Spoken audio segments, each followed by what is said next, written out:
जय भीम साथी। जय भीम। आपने बहुजन समाज से कुछ कहना चाहते हैं, बहुत ज़रूरी मुद्दों पर बात करना चाहते हैं जी। बताएं। देखिए, मैं अपने बहुजन समाज से एक बात कहना चाहता हूँ। आज आपने ये मीटिंग अंबेडकर भवन में जो बुलाई गई, यहाँ पे हमारे सारे बुद्धिजीवी लोग पहुँचे। सब अपने विचार बताते हैं, बाबा साहब ने ये किया, वो किया, ये किया। ये तो हम काफ़ी दिनों से सुनते आ रहे हैं। हम समाज के लिए क्या कर रहे हैं, हम समाज को क्या चीज़ देना चाह रहे हैं, इस पर कोई चर्चा नहीं करता। सबको राजनीतिक लाभ चाहिए। अगर मैं आज IAS IPS बन गया, ठीक है, तो मैं रिटायर के बाद अपनी राजनीति कुर्सी सेकना चाहता हूँ। मैं अपने भाई को या परिवार के किसी आदमी को राजनीति में नहीं चाहिए। जब आप सब कुछ आपको ही चाहिए, नौकरी आपको चाहिए, राजनीति आपको चाहिए, तो समाज आपके साथ क्यों जुड़ेगा। हम गांव-गांव में कैडर देखते हैं कि एक गांव में एक बच्चे का मेडिकल उसमें नंबर आ गया, लेकिन उसका बाप बेचारा मजदूर था। उस बच्चे की 40,000 रुपये की फ़ीस नहीं भरी गई। और हमारा जो नौकरी बंद समाज है या समाज हम बदलने की बात करते हैं, उस समाज ने उस बच्चे की 40,000 की फ़ीस नहीं भर पाया। हम कैसे समाज में परिवर्तन ला सकते हैं। सिर्फ हम समाज को गुमराह कर रहे हैं और हम अपने आप खुश हो जाते हैं कि हम नेता हो गए, हमारा थोड़ा सा नाम हो गया। और जब तक हम ये सोच रखेंगे, हम समाज में कोई परिवर्तन नहीं कर सकते, राजनीतिक में हम मजबूत नहीं हो सकते। क्योंकि मान्यवर काशीराम साहब ने कहा था कि जिस समाज का सामाजिक संगठन मजबूत नहीं होगा, उस समाज की कभी राजनीतिक मजबूती पे थोड़ा सा प्रकाश डालिए। मजबूती के माध्यम से क्या कहना चाहते हैं। मजबूती के माध्यम से मैं ये कहना चाहूँगा कि समाज के जितने भी बुद्धिजीवी लोग हैं, उनको समय निकाल करके गांव-गांव युवा साथियों को मजबूत करना होगा, विचारधारा उनको समझानी होगी। और हमें एक ऐसा संगठन बनाना होगा कि जो हमारे युवा साथी पढ़ रहे हैं, उनको उस शिक्षा हम अपने माध्यम से, संगठन के माध्यम से दिला सके। यहाँ नहीं है, जैसे कि अभी PhD के बाद एक PDF होता है दिल्ली यूनिवर्सिटी के अंदर।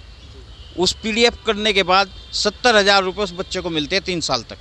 लेकिन हमारे इतने प्रोफेसर हैं यूनिवर्सिटी में, कोई अपने समाज के बच्चों को ये बताता ही नहीं कि भाई आप PhD कर लिया, आप PDF कीजिए। और हम ये चीज़ मुझे अभी पता चली 1 हफ्ता पहले, एक हमारी महिला साथी है बिना सोनकर, हम उसके लिए प्रोफेसर साहब के HOD के साइन कराने गए थे उसके लिए।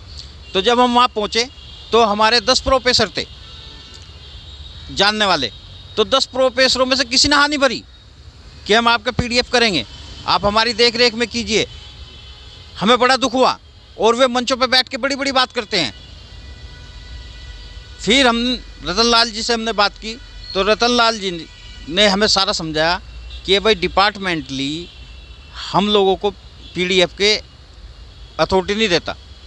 तो उन्होंने कहीं से और जुगाड़ कराया, लेकिन अपने लोग जो बैठे थे तो वे कि भाई हमें अथॉरिटी नहीं है, हम नहीं कर सकते, साफ ना कर देते हैं। और वे मंचों पे बैठ के बड़ी बड़ी बात करते हैं, यूट्यूब पे बात करते हैं। जो विदेशों से बैठे हैं लोग, उन पे अपने यूट्यूब, घरों में बैठे यूट्यूब चला रहे हैं और ज़मीन पर कुछ नहीं है। आज यही मीटिंग है, अगर हम ज़मीन से जुड़े हुए होते तो यहाँ हम 50 नहीं, कम से कम 5,000 होते।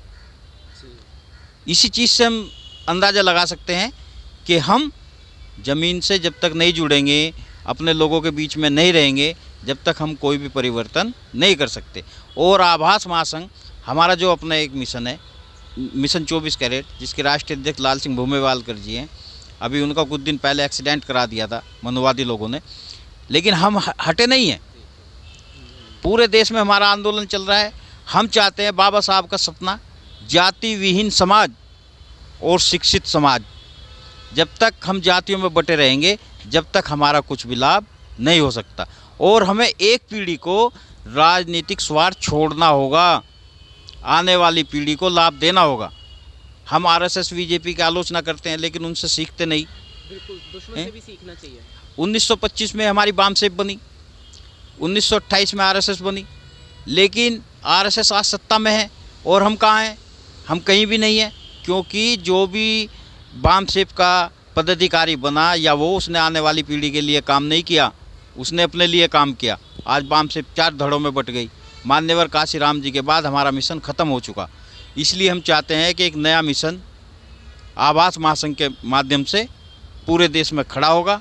और हमारे लाल सिंह जी राष्ट्रीय अध्यक्ष और कुछ साथियों ने कसम खाई हुई है मान्यवर काशीराम जी के मिशन को लेके कि हम उसको पूरे देश में फैलाएंगे और आजीवन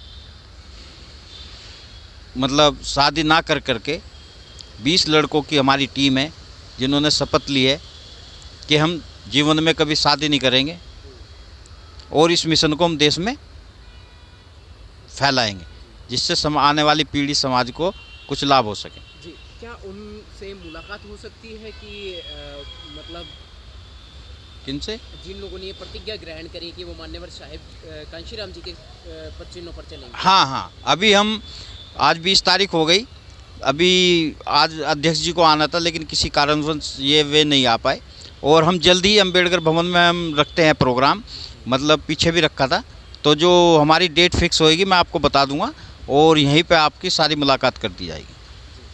ठीक, जय भीम सर, जय भीम।